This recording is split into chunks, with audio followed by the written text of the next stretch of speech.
কুড়িগ্রামে শতাধিক নারী পুরুষ নিয়ে দিনব্যাপী ঐতিহ্যবাহী গ্রামীণ খেলাধুলা অনুষ্ঠিত হয়েছে। খেলা দেখতে উৎসুক জনতা ভিড় জমায়, যা সব বয়সী মানুষের মাঝে জুগিয়েছে বিনোদনের খোরাক।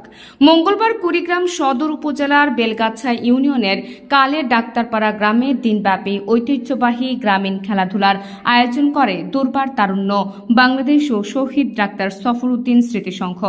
এ সময় বিভিন্ন বয়সী নারী পুরুষ ও শিশুদের অংশগ্রহণে চোখ বেঁধে হাঁস ধরা, পানিতে বালিশ যুদ্ধ, তৈলাক্ত কলাগাছ বেয়ে ওঠা, হাড়ি ভাঙ্গা, সাঁতার, বস্তা দৌড়, বিস্কুট দৌড়, যেমন খুশি তেমন সাজসহ নানান ধরনের বিনোদনমূলক খেলাধুলা অনুষ্ঠিত হয়।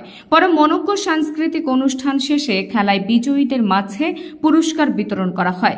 এতে উপস্থিত ছিলেন বেলগাছা ইউনিয়ন পরিষদের সাবেক চেয়ারম্যান আলহাজ মাহবুবুর রহমান, কুড়িগ্রাম প্রেস ক্লাবের ভারপ্রাপ্ত সাধারণ মাহফুজার রহমান খন্দকার, বেলগাছা ইউনিয়ন পরিষদের প্যানেল চেয়ারম্যান খোরশেদ আলম, দুর্বার তারুণ্য বাংলাদেশ ও শহীদ ডাক্তার সফরউদ্দিন স্মৃতি সংঘের সভাপতি কে এম রেজওয়ানুল হক, নুরুন নবী সহ অনেকে।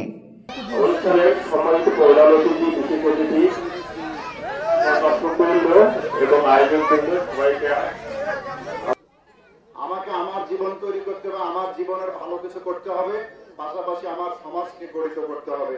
দলীয় হানাহানি করবো না। আমরা আমাদের সমাজকে, আমরা যখন বাড়িতে আসবো, সমাজে থাকবো, সকলে মিলে একটি সুন্দর সমাজ, একটি সুন্দর ইউনিয়ন, সুন্দর দেশ গড়ার কাজ করবো। নাহার নিশি, সিএন বাংলা, ডেস্ক রিপোর্ট।